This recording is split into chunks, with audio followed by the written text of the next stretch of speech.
네, 원내대표님도 얘기하셨습니다만 김진태발 금융위기가 매우 심각합니다. 정부가 뒤늦게 50조 원을 투입했습니다만 언발의 오줌 누기 아닌가 싶습니다. 50조 투입 이후에도 소위 기업어음 CP 금리가 4.45%까지 치솟았고요. 한국 국채 CDS 프리미엄이 최근 몇 년간 22 BP 수준에서 안정되어 있었는데 그 3배 수준인 65 BP까지 뛰어올라서 부도 위험이 크게 증가한 상태입니다. 24일 대책 이후에도 한국가스공사나 인천도시공사의 회사채가 유찰됐습니다. 이름만 되면 알만한 유명 대기업은 아예 회사채가 팔리지 않을 것을 우려해서 발행 자체를 연기하고 있습니다. 이번 대책으로 일부 우량 채권은 매입할 수 있을지 모르겠습니다만 문제는 저신용 채권에 달려 있습니다. 그 저신용 채권을 추가로 매입하지 않는다면 아마 그쪽에서부터 문제가 발생할 수밖에 없을 겁니다. 저신용 등급의 여전사나 저축은행, 증권사, 건설사 등의 자금 조달 금리가 실제로 많이 올랐고 그 자금 시장 경색이 여전한 상태입니다. 이 부분에 대한 정부의 추가적인 대책이 매우 시급히 있어야 될 것으로 보여집니다. 잘 아시겠습니다만 김진태발 금융위기의 시작은 전임 도지사를 정치적으로 공격하기 위해서 시작한 것으로 보여집니다. 날짜로 보면 9월 20일 날 2050억 중에 412억을 갚기가 쉽지 않을 것 같다. 그러니까 나머지 1600억은 갚을 수 있다는 거였습니다. 그런데 당연히 지급보증을 해야 될 강원도지사가 그 보고 일주일 후에 소위 지급보증을 철회해버렸습니다. 그 문제를 해결하기 위한 노력조차 하지 않은 거죠. 저는 다른 걸 다 떠나서 참 상도의가 없다는 느낌을 받았습니다. 강원도의 사실은 최대 문제는 알펜시아였습니다. 평창 알펜시아는 국민의힘의 전신인 한나라당의 김진선 지사가 매우 무리하게 추진했던 일입니다. 무려 1조 6천억을 투입했고 그 빚만 해도 엄청난 빚을 민주당의 최문순 지사가 떠안았습니다. 그렇다고 부도 내거나 거기서 일하는 사람을 자르거나 하지 않고 그 문제를 고스란히 안아서 7천억에 매각해서 마무리했습니다. 그 엄청난 일을 우리 당은 국민의힘처럼 하지 않았습니다. 그런데 김진태, 검찰 출신 김진태는 그것을 정치적으로 공격하기 위해서 했다는 것 참으로 도의 없는 짓 아닌가 싶습니다.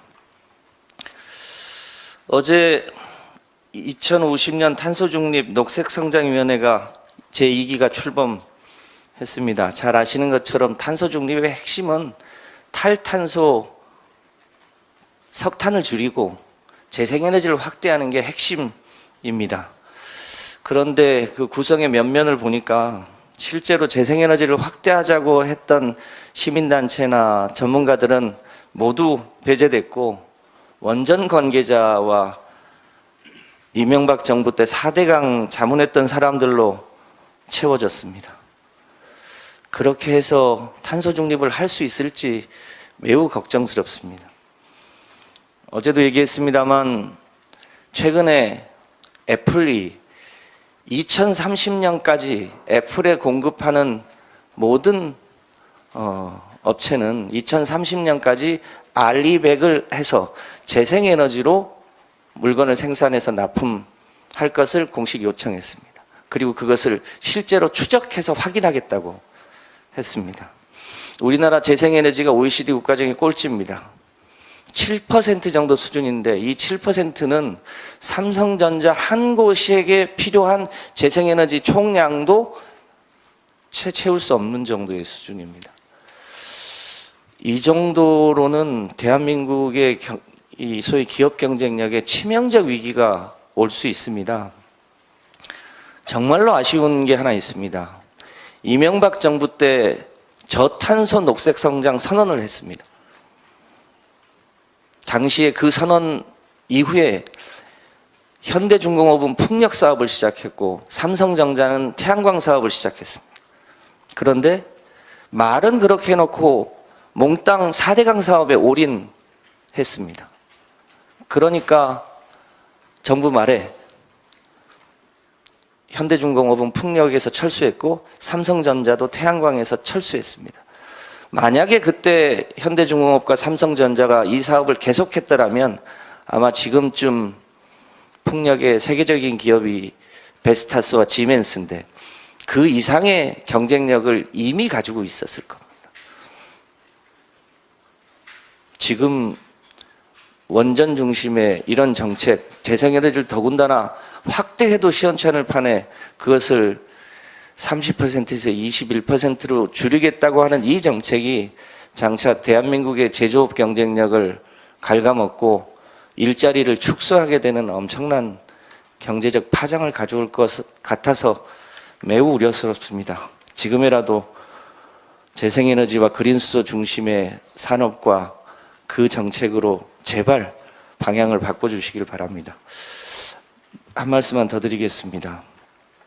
지난 국정감사 때 논란이 됐던 7월 19일부터 20일 사이에 청담동 모 바에서 윤석열 대통령과 한동훈 장관 그리고 김앤장의 변호사들이 새벽까지 음주 가무를 하고 동백아가씨를 불렀다고 하는 건과 관련해서 그것을 목격했던 그 첼리스트의 오빠가 그 녹취록은 녹취된 것은 맞다고 그 사실을 인정했습니다. 갈수록 증거가 추가로 나오고 있는데 만약에 이것이 사실이라면 그야말로 이 일은 제2의 국정농단에 해당될 만큼 엄청난 사건이 아닐 수 없습니다. 이 시기에 뭐 잘 아시겠지만 김앤장 만난 것 자체로도 문제입니다만 김앤장이 론스타 사건을 맡고 있고 또 일제 강제 징용과 관련한 소위 일본 측을 대리한 그런 상황 아닙니까? 그 외에도 여러 가지 사건을 맡고 있는 당사자를 대통령과 법무부 장관이 야간에 술판을, 물론 한동훈 장관은 술을 잘 안 마시니까 술을 안 마셨을 수는 있습니다만 매우 큰 일이다. 그런데 이 부분에 대해서 더 사실관계를 확인해 봐야 되겠습니다만 특히 대통령은 그 전에도 가까운 술집에서 새벽까지 술 마시는 것 때문에 국민들의 우려를 자아낸 바 있지 않습니까? 민생은 안 돌보고 새벽까지 술판만 벌이는 게 그게 주사파 아닙니까? 저도 윤석열 대통령과 한동훈 장관은 그 시기에 7월 19일, 7월 20일 그 사이에 떳떳하다면 어디에 있었는지 그 동선을 국민들 앞에 낱낱이 밝히시기 바랍니다. 이상입니다.